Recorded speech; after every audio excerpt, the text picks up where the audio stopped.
Bonjour à tous, bienvenue à la conférence de lancement de la 28e édition de Livre en Folie. Pendant la pandémie Covid 2020-2021, il n'y avait pas de présentiel du tout à Livre en Folie. C'était seulement la vente en ligne. Cette année, on a le bonheur de recommencer avec un petit public, une partie de ce que proposait avant Livre en Folie.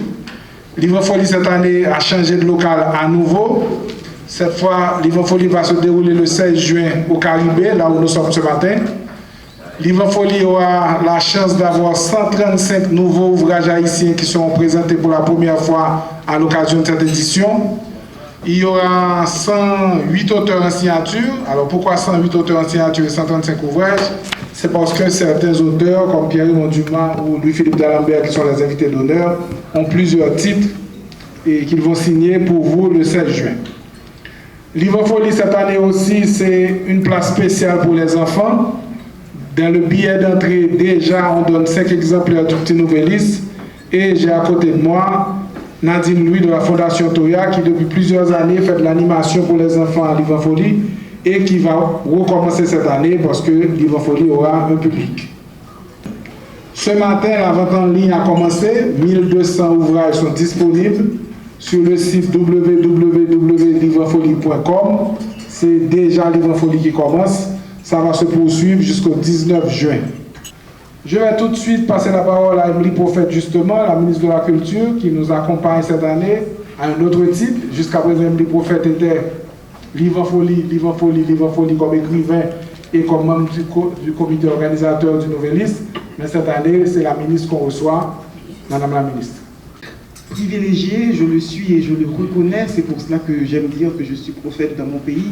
J'ai fait partie de Livre en Folie à tous les titres, comme écrivaine, comme organisatrice, et aujourd'hui, c'est avec beaucoup de fierté que je suis parmi vous, en ma qualité de ministre de la Culture, pour encourager, s'il en était besoin, cette super belle initiative qu'est Livre en Folie depuis 28 ans. En fait, j'ai beaucoup pensé à Livre en Folie. Hier soir, je pensais à cette conférence en me disant qu'est-ce que je vais pouvoir raconter. Moi qui ai tellement dit de Livre en Folie, moi qui crois tellement en cette activité, moi qui fais partie des gens qui ont mis de l'énergie à côté de Franz Duval, de Max Chauvet. Et puis, je me suis dit, je vais vous annoncer ce matin, vous le dire, si vous ne le saviez déjà, que Livre en Folie est un service public. Un service public dans la mesure où Livre en Folie fait du bien, Livre en Folie pense à la collectivité, Livre en Folie est désormais un événement pérenne qui s'inscrit dans nos habitudes annuelles. Nous l'attendons, que nous soyons auteurs, lecteurs ou simplement journalistes, observateurs. Donc Livre en Folie est un service public et on ne peut pas se passer d'un service public. Et comme a dit un intellectuel français, M. Pierre Nora, le service public, le travail intellectuel est un service public. Donc les écrivains font du service public, mais l'événement en lui-même est un service public. Que peut la littérature en temps de crise? C'est le moment aussi de se poser cette question. Nous vivons une crise sans précédent en Haïti, nous sommes tourmentés, il y a des enlèvements, il y a des actes d'incivilité, nous sommes inquiets, beaucoup d'entre nous se posent des questions sur demain, mais la littérature peut être une arme de combat, et je pense qu'aujourd'hui, en Haïti, en parlant de littérature, en parlant d'art en général, il faut penser à aller plus en avant, et aussi peut-être il faut penser à armer la poésie, armer la littérature, armer les arts pour résister à ce qui arrive sur nous, à ce déferlement d'incivilité, de meurtres, de comportements qui nous affligent.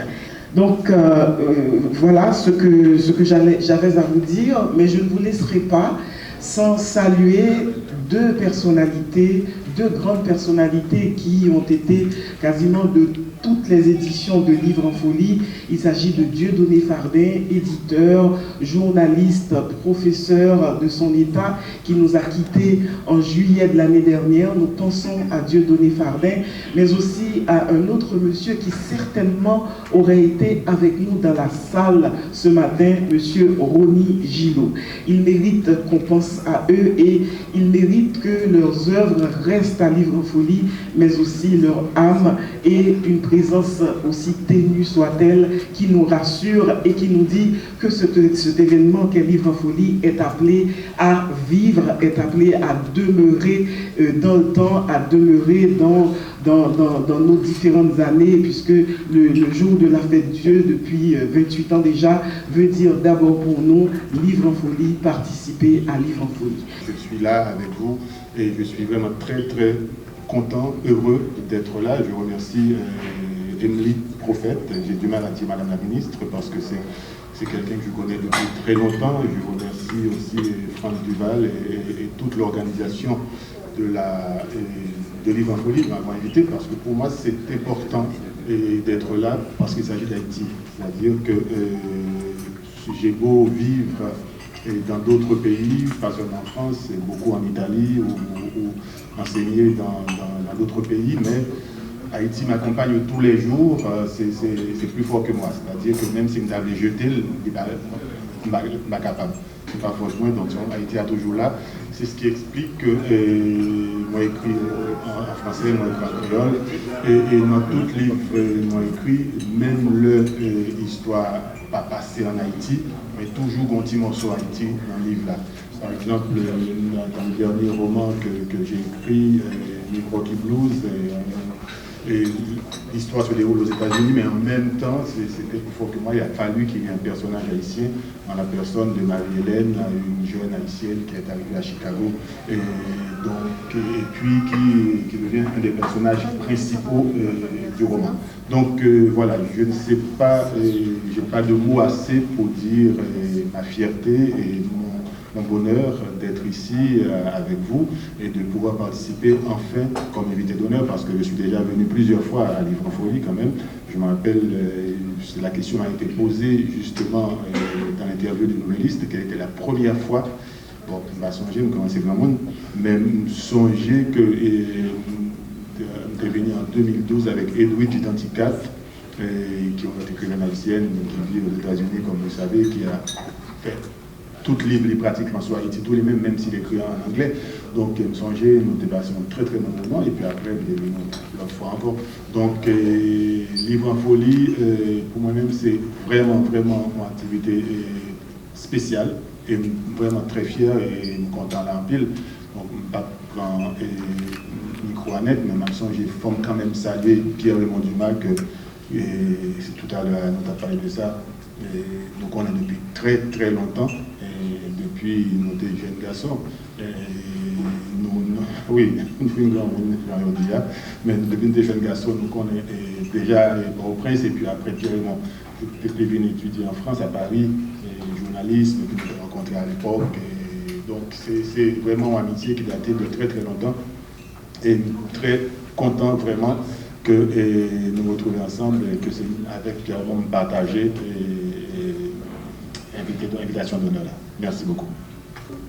Ma première participation à Livre-en-Folie remonte à l'année, je crois, 96-97, avec un livre, Fin du militarisme haïtien. Je venais l'année précédente, je venais d'écrire Une amie de la mêlée. Donc c'était pour mettre en contexte la démobilisation ou le démantèlement des forces armées d'Haïti. Donc, fin du militarisme, c'était, je crois, au complexe Pommier. C'était une époque. Mais pour revenir à mon passé, les gars, je ne suis pas entré au Nouvelliste une fois. Je crois avoir passé plus de 2 ou 3 ans à faire n'importe quoi. Et que vous êtes au Nouvelliste, il y a des géants, des dinosaures, Achille Aristide, Gerson Alexis, Gérard Jolibois, Laurent Saint-Just. Moi, je voyais M. Chouvette, mais il n'était pas encore directeur ni rédacteur en chef, comme Lucien Montas. Et comme je le disais tantôt, je suis entré au Nouvelliste par la grande porte, parce que j'ai été accompagné, pistonné, comme on dit à l'époque, par Ralph Boncy. Pour ceux qui ne le savent pas, surtout les jeunes, Ralph Boncy, c'est probablement l'un des tout premiers journalistes à avoir étudié le journalisme au Canada. C'était un homme d'analyse, une plume extraordinaire. Donc, parce que j'arrive au Nouvelliste et je suis pistonné. Alors, pour faire plaisir aux créolophones, l'organigramme qui mène dans le journal là, Lucien Montas, directeur, Sigal Lameni, taxitune, discret, ou cher, ou déjà passé dans l'examen. Pour moi qui va comme ça, comme vous avez dit, Marc Bazin, c'est pas de la frime. Et là, bon, c'est son bagage supérieur. Donc, moi, je suis content et je profite de rendre hommage à Rap aussi, qui était mené dans le journal là. Et je crois que je mène un pilote qu'on a pris, je peux traîner Roland Léonard, et puis un pilote qu'on a pris. Roland Léonard, que nous connaissons, son gros critique musical, il n'a fait que ça. En fait, nous commençons à écrire cette transition qu'on n'en finit pas, en 90, de manière très précise, en mars 90. Là, ça, on dit, tout comité directeur et culture, et directeur de la culture des arts, dans le ministère, qui était encore ministère Jean-Claude Duvalier, nous sommes au ministère de la culture et de l'information, et je ne sais pas, des relations publiques.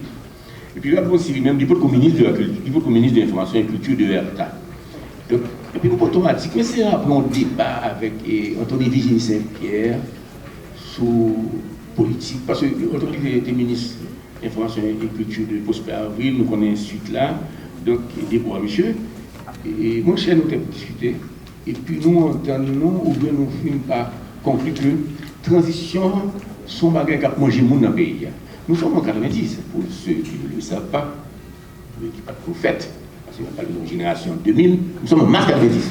Et puis nous avons un petit article, après une vive discussion avec Anthony Virginie Saint-Pierre, et puis nous avons un article qui a dit cette transition est mangeuse d'hommes. On produit fruit de discussion enrichissante avec Virginie Saint-Pierre. Et puis Carlo Desinor, il fait Carlo Desinor, il regarde moi, il fait un article là, il dit ah,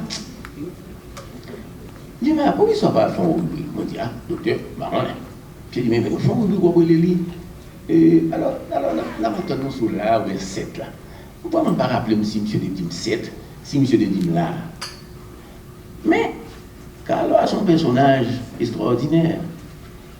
Et puis, il a entré dans un débat, je dirais, épistémologique, terminologique, historique. Et parce que monsieur dit, ah, vous parlez de démocratique dans la transition là, cette transition, c'est morte. Je dis, ah, bon, ça, monsieur dit, ah,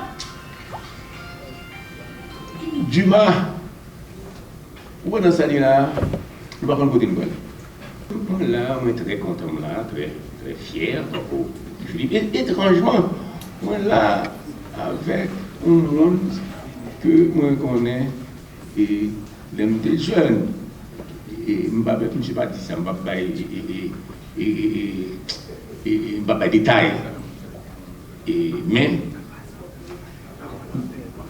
les amis en d'Alembert, nous avons à peu près le même âge. Monsieur, qui est dans le journalisme, tout. C'est nous faire. Et je me demande si je commence à écrire diaspora, ce n'est pas des contextes. Oui. Dans le courrier du Nord-Ouest, c'était le contexte. Parce que ça, nous devons comprendre là, tout. Là, nous commençons à écrire transition, qui n'est pas transition, non, des livres. Ce panorama à la diaspora, moi commencé sur Jean-Claude Duvalier, mais mes contacts avec les Bénettes, surtout avec les Bénettes, comment c'est écrit par Ezao, je prends toute diaspora, monsieur, pour Junior, Roger de Saint-Ville, pour Gérard Etienne, pour Tony Fell, Tony Fell là son cas, parce que le fait va et vient. Moi je l'ai rencontré chez Thibaut Manuel. Alors le cas qu'on a abordé là.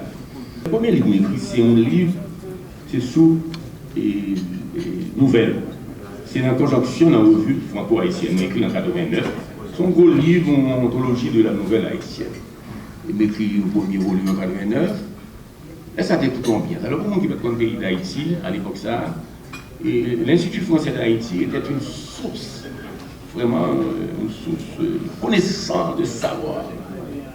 Moi, Duval m'a beaucoup plus questionné maintenant, malheureusement. C'est encore les aléas de la politique, dit-il. C'est que vous expliquez ça. Et il y a un monde qui est Henri Michaud, qui était directeur de l'Institut français. Son français, mais certainement pas peut-être d'origine italienne, mais un type extraordinaire, grand amant de la littérature, du cinéma en particulier, et de la culture haïtienne. C'est monsieur ça, je expliqué ça dans le document, c'est monsieur qui fait me découvrir la peinture haïtienne dans ce qu'elle a de flamboyants, de divers très variées. Par exemple, la peinture haïtienne, et ça nous relève, par exemple, peinture sophistiquée, peinture naïve, là, mais avec, jusqu'à présent, pas qu'il y a des gens qui entendent sous terminologie, c'est des gens qui ont concours et Léonard, concours Faustin. C'est des peintres haïtiens que M. fait exposition sur eux et il fait conférence. Parallèlement, M. fait découvrir cinéma, les mêmes cinéma. Et mes cinéma d'auteur, et pas forcément, et c'était pas un directeur chauvin, et qu'il n'était pas un Français sectaire. Donc, il était ouvert à tous les courants de la culture et des arts.